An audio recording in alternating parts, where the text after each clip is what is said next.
Fourth numerical है हमारे पास, add the following masses given in kilogram up to appropriate precision.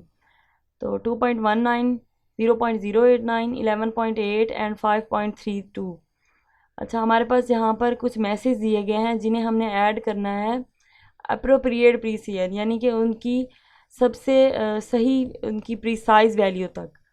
तो हम लेट कर लेते हैं कि हमारे पास फर्स्ट जो हमें मैथ दिया गया है वो M1 है। M1 is equal to 2.189 kg। M2 है हमारे पास 0.089 kg। M3 है 11.8 kg और M4 है हमारे पास 5.32 kg। ये हमारे पास 4 मैसेज हैं और इनको ऐड करना है। तो इनको ऐड करते हैं, total mess M1 plus M2 plus M3 plus M4। सबसे पहले हम इन्हें सिंपली ऐसे लिख देते हैं और इनको बिल्कुल पहले सिंपल ऐड कर लेना है। तो इन सिंपल ऐड से इनका आंसर आएगा 19.398 kg।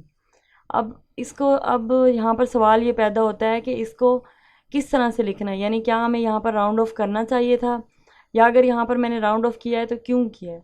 उसकी रीज़न ये है कि हमने जब इसके फार्मूलाज पढ़े थे, पीछे इसका टॉपिक डिस्कस किया था, तो वहाँ पर हमने ये बात डिस्कस की थी कि हमारे पास जो वैल्यूज़ हों, जब हम उन्हें ऐड कर रहे हों, तो हम उसमें सबसे जो लीस्ट हमारी एक्यूरेट वैल्यू होगी, यानी डेसिमल प्लेस के बाद, डेसिमल पॉइंट के बाद जितने कम से कम डेसिमल प्लेसेस तक नंबर हैं, वो वैल्यू हमने आंसर के अंदर उस जितने नंबर्स लिखने हैं। अब जैसे अगर हम यहाँ पर देखें तो 2.189, यानी डेसिमल पॉइंट के बाद 3 प्लेसेस तक हमारे पास फिगर्स हैं।